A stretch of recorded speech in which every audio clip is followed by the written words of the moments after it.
oportunidad les va a hablar la magíster Mónica Férez Sánchez, contadora pública colegiada, y va a desarrollar el curso de contabilidad y legislación tributaria. La unidad 1, el sistema tributario, tema 1, evolución histórica del tributo. La administración tributaria ha sido objeto de una serie de reformas.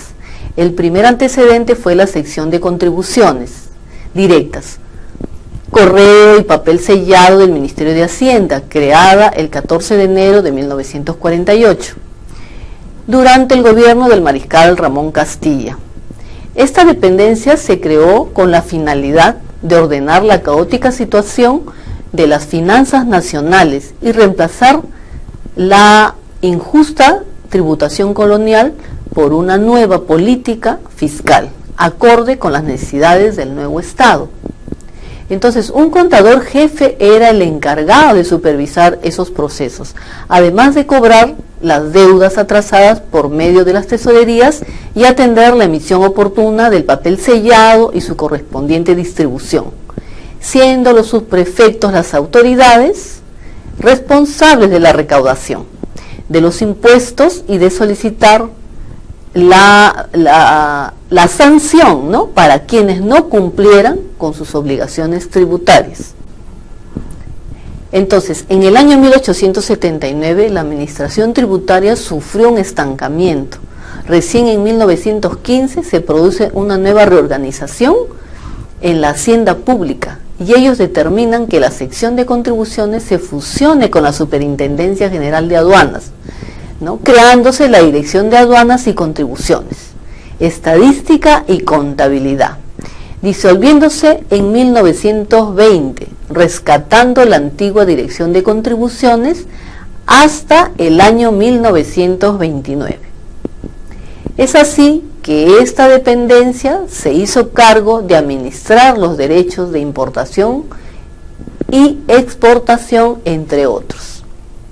Entonces, al siguiente año, con la promulgación de la ley del impuesto a la renta, que le confería nuevas funciones a la Dirección de Contribuciones del Ministerio de Hacienda, se estableció al ente oficial encargado de efectuar el empadronamiento de los contribuyentes, ¿no? Entonces se recibían las declaraciones, se inspeccionaban los libros de contabilidad, se hacían las acotaciones, se resolvían los reclamos en primera instancia y se emitían recibos por los diferentes impuestos que se crearon. También se dispuso que ya no iba a ser todo centralizado, se dispuso la descentralización, normando que la Dirección de Contribuciones debiera tener oficinas departamentales y provinciales, ¿no?, en los lugares que determine el Poder Ejecutivo.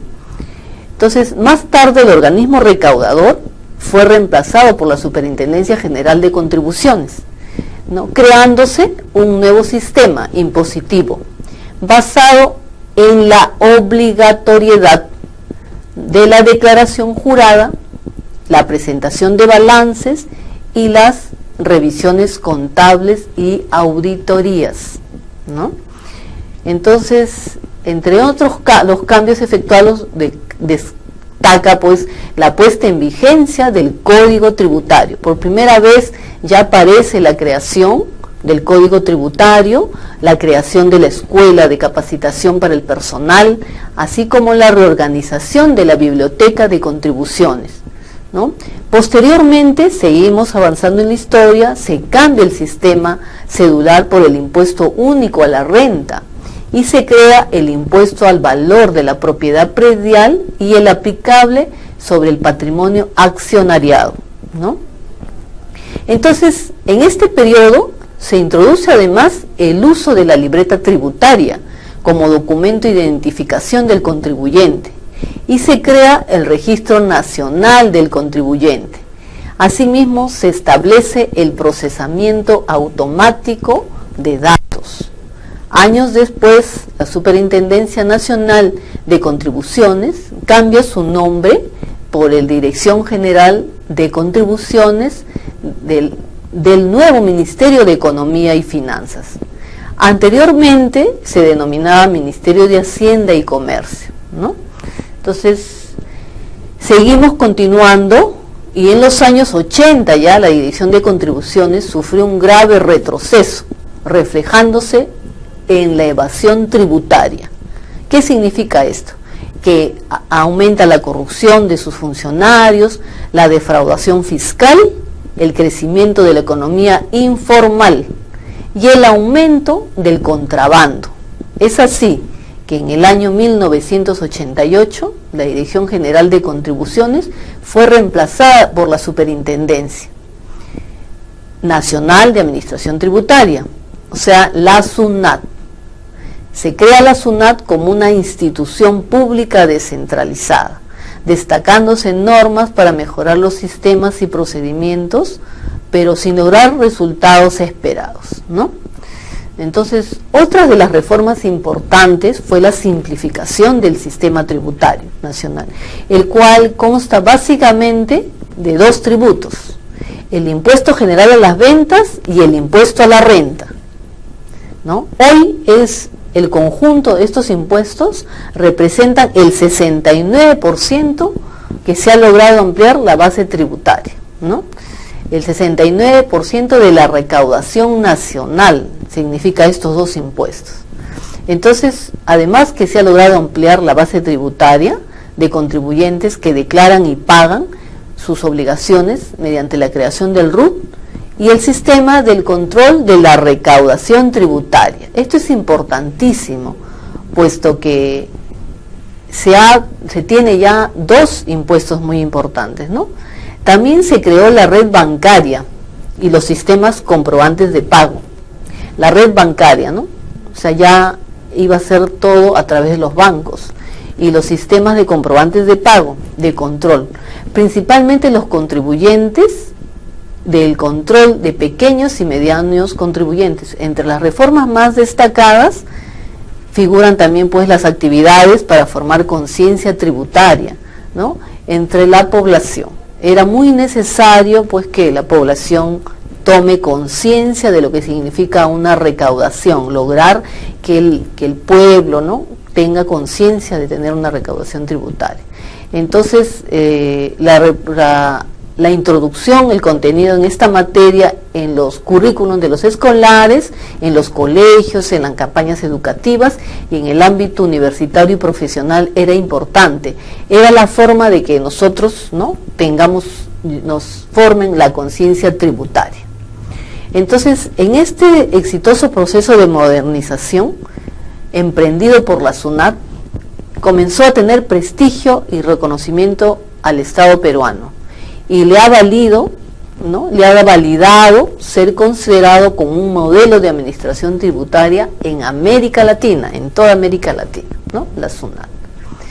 Entonces, ahora vamos a tratar el concepto y definición del tributo. ¿Qué es el tributo? Son prestaciones pecuniarias y excepcionalmente en especies que, establecidas por ley, deben ser cumplidas por los deudores tributarios a favor de los entes públicos para el cumplimiento de sus fines, ¿no?, y que no constituyan sanción por un acto ilícito.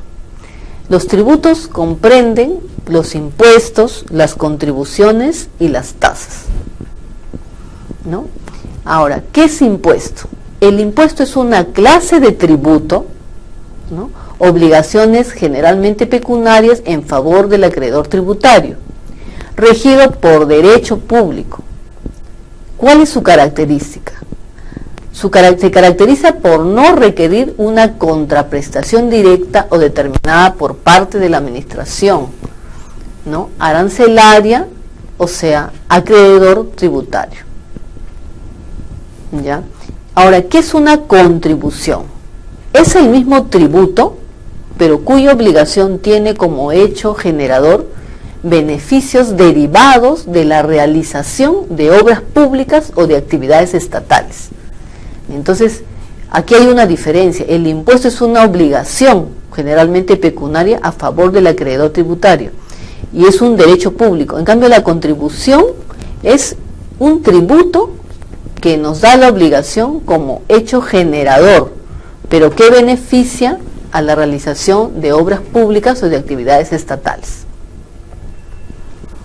Ahora pasamos a definir tasa, ¿no? Debemos saber bien qué es un impuesto, qué es una contribución, qué es una tasa, y por eso decimos, tasa es el tributo cuya obligación tiene como hecho generador la prestación efectiva por el Estado de un servicio público, individualizado en el contribuyente, ¿no?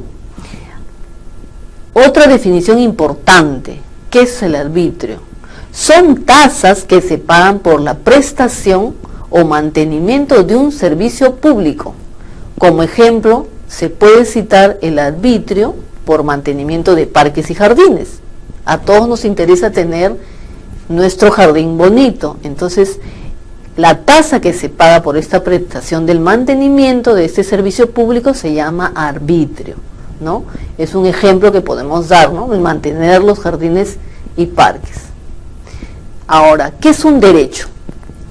El derecho son tasas que se pagan por la prestación de un servicio administrativo público o por el uso o aprovechamiento de bienes públicos.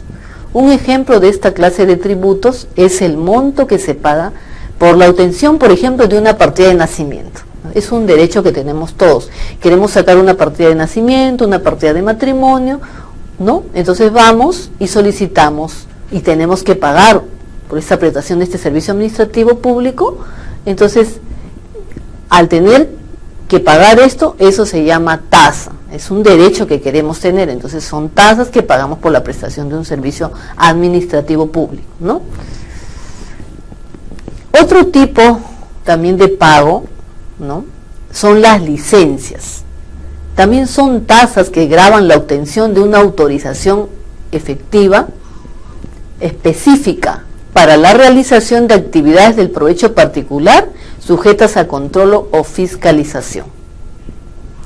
Entonces, en el sistema tributario peruano, el objeto del estudio del sistema tributario es examinar y conocer el conjunto de tributos, considerándolos como objeto unitario de conocimientos.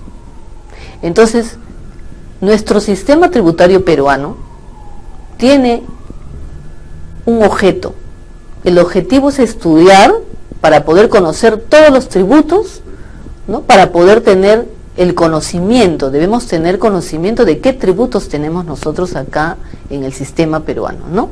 Por esta razón podemos definir que el sistema tributario está constituido por el conjunto de tributos vigentes y por las normas que los regulan en una época determinada, ¿no?, en un espacio de tiempo. Ahora, ¿qué problemas y principios fundamentales existen en un sistema tributario?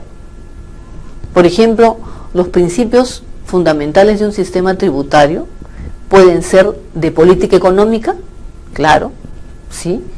¿Qué principios tenemos? De política económica tenemos, por ejemplo, el Estado al crear los tributos debe tomar en cuenta que un país cuya población tiene diferente capacidad de ingreso, no todos tendrán la misma capacidad económica para poder fomentar la capacidad tributaria, ¿no? O sea, no todos tenemos el mismo ingreso. Entonces, el Estado tiene que tener mucho cuidado para tomar esto en cuenta. Debe tomar en cuenta que en un país donde la población tiene diversas capacidades de ingreso, variedades de ingresos, no todos ganamos por igual, entonces el Estado tendrá que tener cuidado para cómo crear sus tributos, cómo hacer para poder definir. Quienes ganan más, lógicamente tendrán que pagar más, tienen más capacidad económica, ¿no?, aunque todos tengan capacidad tributaria, pero los que ganan menos pagarán menos, los que ganan más pagarán lógicamente más. De política financiera, ¿no? Financieramente el sistema tributario debe ser administrativamente manejable, ¿no?, y para esto debemos lograr que sea lo más simple, ¿no? O sea, no debemos tener un sistema tributario complicado, definitivamente tenemos que tener un sistema tributario que debe ser administrativamente manejable, y para eso se debe ser lo más simple, lo más comprensible, haciendo que el contribuyente sepa de qué manera sencilla, cómo y cuánto debe pagar. O sea, que los tributos tendrán que ser simples para facilidad del contribuyente, y para el control y fiscalización por parte de la administración tributaria, ¿no? Este es darle facilidad al contribuyente y también facilidad para que sea controlado, ¿ya? De administración fiscal. ¿Por qué existe el tributo? La razón de la existencia de los tributos es proporcionar ingresos al Estado. Por tal motivo, el sistema tributario debe procurarle los ingresos suficientes para que cumpla con su finalidad de servicio a la comunidad, ¿no?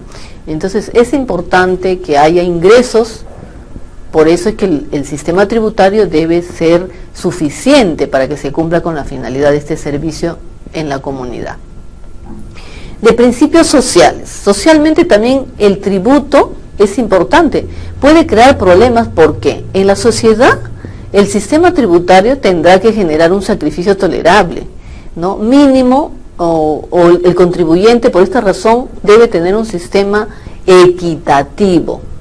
De la misma manera, el contribuyente debe verlo como un sistema justo, que afecte más a la gente que posee mayores recursos económicos, como les dije anteriormente, ¿no? Procurando promover la inversión en la producción de otros de la sociedad.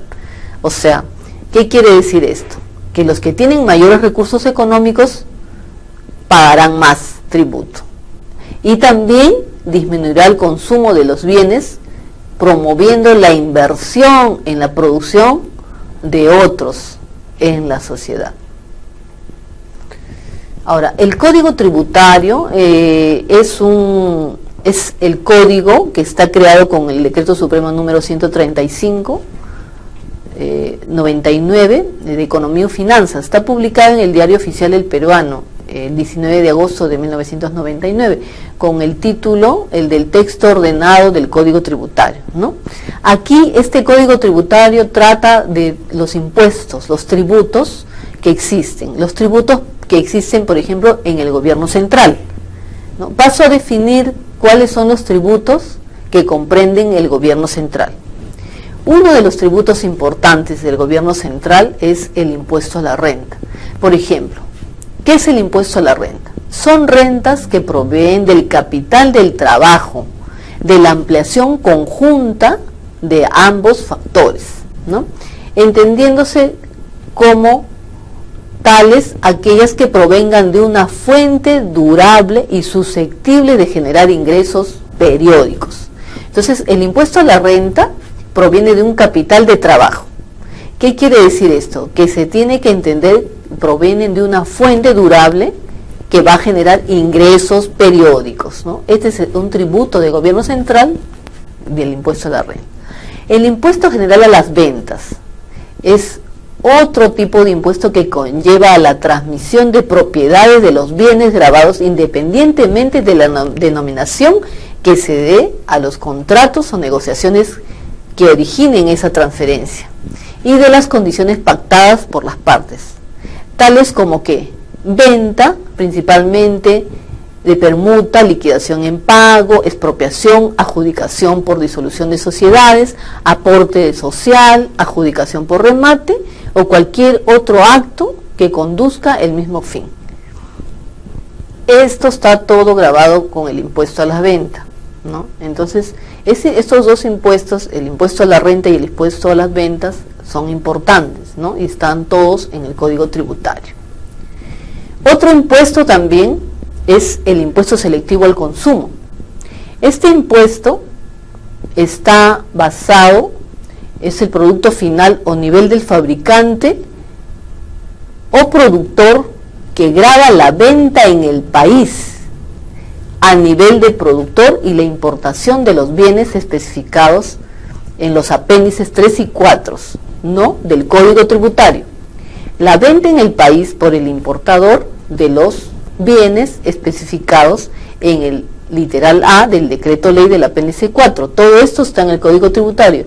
Los juegos al azar, las apuestas, tales como las loterías, los bingos, las rifas, sorteos y eventos hípicos. Esto es el impuesto selectivo al consumo. Los derechos arancelarios. Bajo esta denominación están los derechos arancelarios. Incluimos a todos aquellos que se aplican con ocasión de realizarse operaciones de comercio exterior y que también recaen sobre las importaciones. O sea, derechos arancelarios significa cuando uno importa al exterior, ¿no? Es cuando se trata de operaciones que uno hace con comercio exterior, recaen sobre las importaciones, ¿no? Esos son los derechos arancelarios, ¿no? Ahora, la bancarización e impuesto a las transacciones financieras. Este impuesto es por el movimiento que uno hace en un sistema bancario. Desde el 1 de enero de 2004, las obligaciones que se cumplan era el pago de sumas de dinero cuyo importe sea igual o superior a 500 soles, perdón, a 5.000 soles o a 1.500 dólares según la moneda en que sea pactada la obligación, deberían efectuarse utilizando los siguientes medios de pago.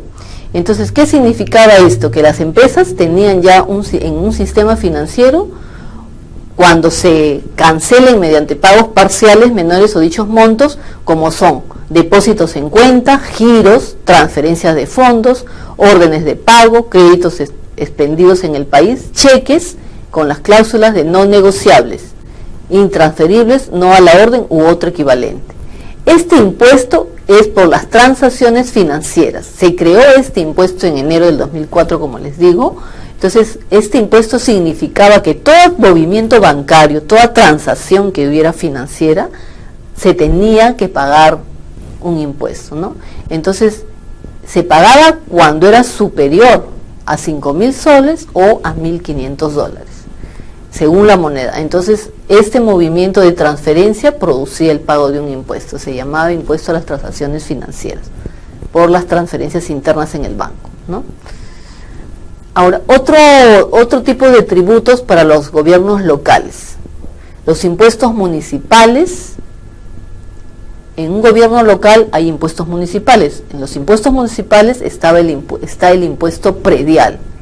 Este impuesto predial significa el impuesto al predio. ¿Y qué significa el impuesto al predio? El impuesto al predio significa el impuesto al valor de la propiedad. Si es cierto que nosotros tenemos una propiedad, entonces ya tenemos un impuesto por pagar. Se grava el valor de la propiedad de los predios urbanos y rústicos. El derecho de tener propiedad nos da la obligación periódica de gravar el valor de la propiedad. O sea, tenemos obligación de pagar un impuesto. Por eso se llama impuesto predial.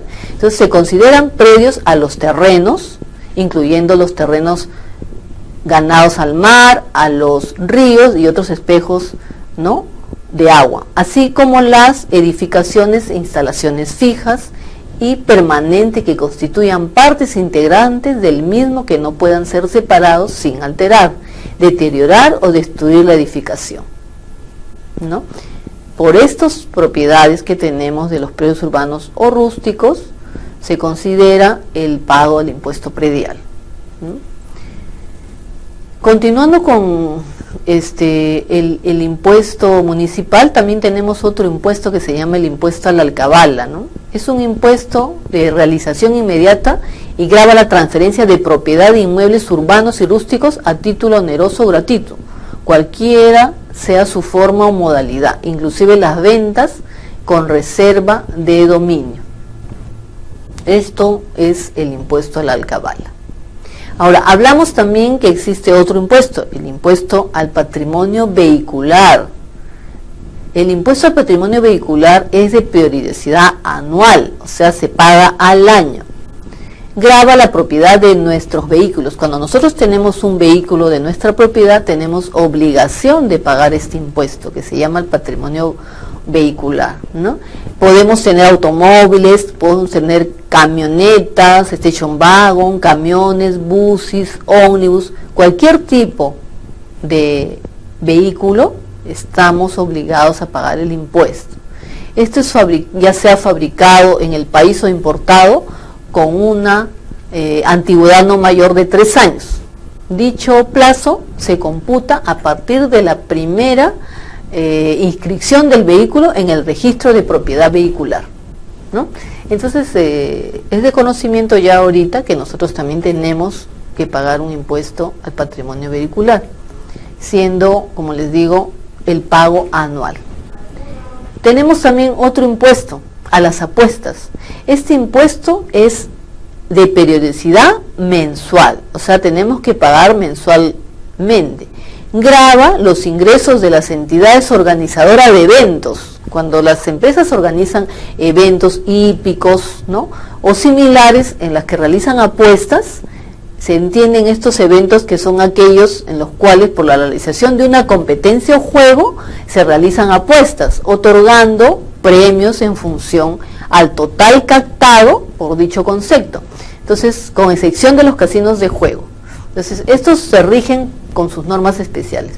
Pero al nosotros hacer un evento para realizar apuestas, ¿no?, estos eventos son grabados, o sea, estamos obligados a pagar periódicamente un impuesto mensual por todos estos ingresos que tenemos por las entidades que organizamos eventos hípicos o similares y donde se realizan apuestas. Entonces, este impuesto es muy importante también y es mensual, ¿no? Ahora, el impuesto a los juegos. Este tipo de impuesto grava la realización, pero de actividades relacionadas con los juegos, como las loterías, los bingos, las rifas, así como la obtención de premios en juegos de azar, tales como los bingos, como les decía, las loterías. Estos impuestos se aplican a las actividades gravadas con el impuesto a las apuestas. Otro impuesto también que es así similar es impuesto a los espectáculos públicos. Este impuesto grava el monto que se abona por los ingresos a los espectáculos públicos, no deportivos en locales o parques cerrados, sino con excepción de los espectáculos en vivo de teatro, zarzuela, concierto de música y clásica, ¿no? Entonces, este impuesto grava el monto que se abona por concepto de ingreso a los espectáculos públicos, ya, pero con excepción de espectáculos en vivo, de la ópera, conciertos, ballet, circo, folclore, calificados por el Instituto Nacional de Cultura. También tenemos otro impuesto que es a los casinos y tragamonedas. Este impuesto a los juegos de casinos y máquinas o tragamonedas grava las actividades de explotación de estos juegos y es de periodicidad mensual, se paga mensualmente. Un impuesto de tributos nacionales. Tributos nacionales, aquí llamamos tributos nacionales. Dentro de los tributos nacionales está el impuesto de promoción municipal. Grava las operaciones afectas con el impuesto general a las ventas y se rigen por las normas aplicadas a dicho impuesto. El impuesto al rodaje. ¿El impuesto al rodaje qué es? Es un impuesto al consumo específico que grava la venta en el país a nivel del productor y la importación de gasolina. Se aplican las reglas, del ISC, ¿en qué? Cuando a la definición de estos sujetos del impuesto y la oportunidad en la cual el impuesto incide en el consumidor. Entonces se aplican las reglas con el impuesto del impuesto selectivo al consumo. O sea, cuando los sujetos del impuesto y la oportunidad en la cual el impuesto incide en el consumidor. O sea, cuando hay consumo, ¿no? Y es también por la importación de la gasolina. Impuesto a las embarcaciones de recreo. En este impuesto, ¿qué grava? Grava la propiedad o posesión de embarcaciones de recreo o similares. Aquellos que tenemos como propiedad una embarcación, ¿no? Tenemos como posesión una embarcación de recreo, ¿no? Y tiene esta embarcación tiene propulsión a motor o a veta, ¿no? Debidamente registrada con un certificado de matrícula, ¿no? Correspondiente a la embarcación deportiva de recreo. O sea, cuando tienes registrado que es de nosotros, tenemos la obligación de pagar este impuesto, ¿no?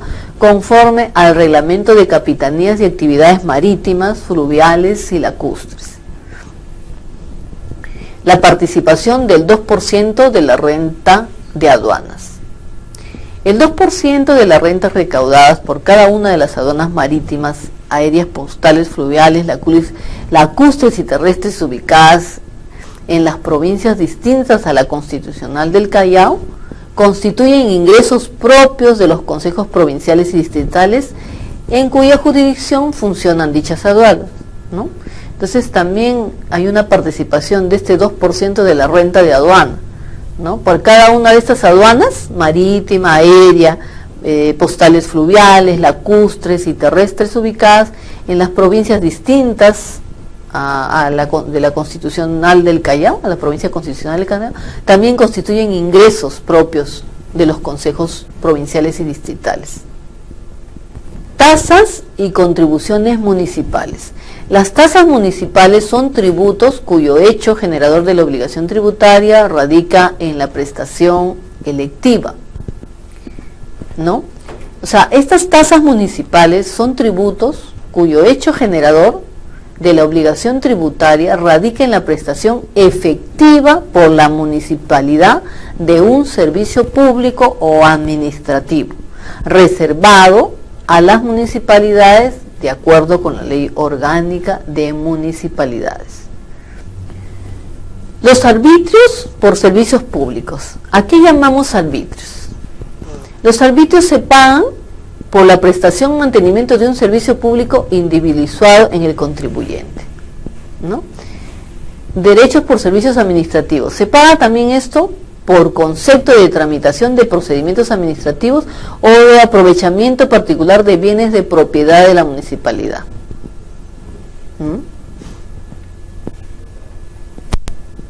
Por licencia de funcionamiento. Nosotros cuando abrimos un local para tener, por ejemplo, una tienda, tenemos que tener una licencia de funcionamiento. Esta licencia de funcionamiento es pagado por única vez por el contribuyente cuando va a empezar a operar con su establecimiento industrial. O sea, va a aperturar su local y va a tener como principal importancia, él quiere abrir pues un establecimiento para hacer un establecimiento comercial. Entonces, ¿qué hace? Él pide una licencia de funcionamiento a la municipalidad y por única vez el contribuyente va a pagar, ¿no? Debe tenerse presente que no deben confundirse la tasa por la apertura de funcionamiento, sino la autorización misma y la tasa por trámite de licencia de funcionamiento, que hace alusión al servicio del trámite documentario, ¿no? Este se paga independientemente de la concesión o la licencia respectiva. Entonces, es importante que para abrir un establecimiento comercial tenemos que tener una licencia de funcionamiento y el contribuyente tiene que pagar, ¿no? Para poder operar en esta apertura de este establecimiento. También tenemos, se paga por un estacionamiento de vehículos. Por ejemplo, nosotros, la municipalidad, cuando nosotros nos estacionamos en cualquier lugar de un distrito, la municipalidad nos obliga a que paguemos. Es un tipo de pago que hacemos por estacionar nuestro vehículo en zonas comerciales, ¿no? De alta circulación, conforme lo determina la municipalidad provincial respectiva. Entonces, esto hace que nosotros tenemos que tener la obligación de pagar, ¿no? La autoridad del gobierno central nos dice que para estacionar nuestro vehículo en una zona comercial tenemos que pagar por estacionamiento de vehículos. Ahora también nosotros tenemos contribuciones de salud. Estas contribuciones de salud se caracterizan por el Seguro Social del Perú. Este Seguro Social del Perú se creó en reemplazo del IPS, el Instituto Peruano de Seguridad Social era un nombre anterior al Seguro Social. Después fue reemplazado, ¿no? Y se creó el Seguro Social del Perú. Es un organismo público descentralizado con personería jurídica, ¿ya? De derecho público interno, cuya finalidad es brindar, coberturar los asegurados y sus derechohabientes a través de diversas prestaciones que corresponden al régimen contributivo de la Seguridad Social en salud. Entonces, ¿qué hace? Brinda salud. El Seguro Social del Perú brinda salud. Entonces, nosotros tenemos que pagar también por esto, mediante otros seguros de riesgos humanos, ¿no? Existen también entidades prestadoras de salud. Estas entidades es un sistema de salud creado por la Ley de Modernización de la Seguridad Social en Salud, la Ley 26790, y su reglamento del Decreto Supremo número 009 SA. Esta prevé la existencia de entidades públicas o privadas distintas a la salud, denominadas entidades prestadoras de salud. Estas entidades complementan la cobertura otorgada por el salud a través del Seguro Social. Por lo tanto, las entidades prestadoras de salud constituyen una forma alternativa nada más, ¿no? Y excluyen la cobertura. Ahora, el seguro complementario de trabajo de riesgo, ¿no? Este seguro brinda cobertura adicional mediante prestaciones de salud y prestaciones económicas a los trabajadores que sufran accidentes de trabajo. Por eso se llama un seguro complementario de trabajo de riesgo. O sea, nosotros nos aseguramos cuando hacemos actividades que nos pueden producir riesgo en nuestra salud. Entonces, ¿qué hacemos? Este seguro brinda una cobertura adicional, aparte del seguro social, ¿no?, del que antes les hablé, del seguro social del Perú, de las entidades prestadoras de salud, tenemos el seguro complementario de trabajo de riesgo. Entonces, este seguro brinda adicionalmente cobertura, que presta salud, prestaciones de salud y prestaciones económicas a los trabajadores que sufren accidentes en el trabajo o enfermedades profesionales en el ejercicio de sus actividades económicas consideradas de alto riesgo. Por eso es importante que ellos deban tener pues este seguro, ¿no? Porque su tipo de actividades con riesgo, pues, ¿no? El Sistema Nacional de Pensiones. El Sistema Nacional de Pensiones es sustituto de los sistemas de pensiones de las cajas de pensiones. Anteriormente pues existía el sistema de pensiones de las cajas de pensiones de la Caja Nacional de Seguridad Social, del Seguro Social del Empleado y del Fondo de Jubilación. Ahora el Sistema Nacional de Pensiones, ¿no?, se creó para corregir deficiencias en las prestaciones y para lograr que el financiamiento de los distintos regímenes de pensiones brinden una protección más amplia, ¿no?, y adecuada de los trabajadores. Entonces, posibilitando con esto la incorporación al sistema de los trabajadores independientes, ¿no? Entonces, a partir del 1 de junio de 1994, la Oficina de Normalización Previsional tiene como función administrar el Sistema Nacional de Pensiones y el Fondo de Pensiones. El sistema privado de pensiones, que se llaman las AFP actualmente, se encuentra regulado por el Decreto Supremo 054/97 de Economía y Finanzas, en el tubo de la ley del Sistema Privado de Administración de Fondos de Pensiones, ¿no?, su reglamento y demás normas complementarias. Es un régimen previsional a cargo de las administradoras de fondos de pensiones, o sea, las AFP, las que llamamos normalmente las AFP, ¿no? Este régimen son quienes se encargan de administrar los aportes de sus afiliados bajo la modalidad de cuentas de capitalización individual, ¿no? O sea, como para otorgar las pensiones en jubilación, invalidez o sobrevivencia, ¿no? Entonces, el régimen privado de pensiones son aportaciones también, ¿no?, o descuentos que se hacen a los trabajadores, que son aportes que se administran bajo cuentas para capitalizarlo individualmente. Pero ¿para qué va a servir esto? Para cuando son previsiones para la jubilación, cuando una persona ya está mayor y se jubila, o para cuando una persona tiene invalidez o sobrevivencia, o sea, quiere decir a los hijos, ¿no?, de los hijos de los hijos. También existe el Sistema Nacional un Sistema Nacional de Adiestramiento Técnico Industrial que se llama el SENATI, ¿no? Otra contribución al Servicio Nacional de Capacitación para la Industria de la Construcción, que es la SENCICO, ¿no? Están obligadas a este aporte las personas naturales y jurídicas que constituyan, ¿no?, que construyan para o parte dentro de las actividades comprendidas en la gran división de la clasificación industrial internacional, ¿no? Uniforme de las Naciones Unidas, tales como empresas constructoras, contratistas, arquitectos, ingenieros y maestros de obras, ¿no? Estas personas están obligadas a aportar, son personas naturales que construyen, ¿no? Para terceros. O sea, su actividad es construir, hacer obras de construcción para terceros. Entonces ellos tienen que hacer este tipo de contribución, tienen obligación de aportar esta contribución, ¿no? Y quienes están en quienes están obligadas, están pues las empresas constructoras, los contratistas, los arquitectos, los ingenieros y los maestros de obras, porque generalmente ellos son quienes construyen, pues, ¿no?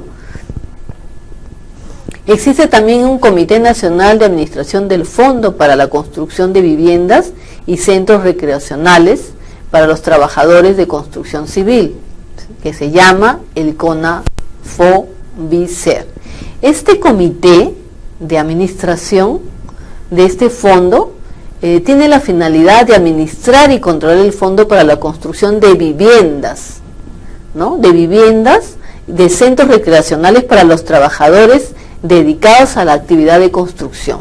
O sea, este comité se dedica a administrar un fondo que es para todos los trabajadores que se han dedicado a la construcción de viviendas.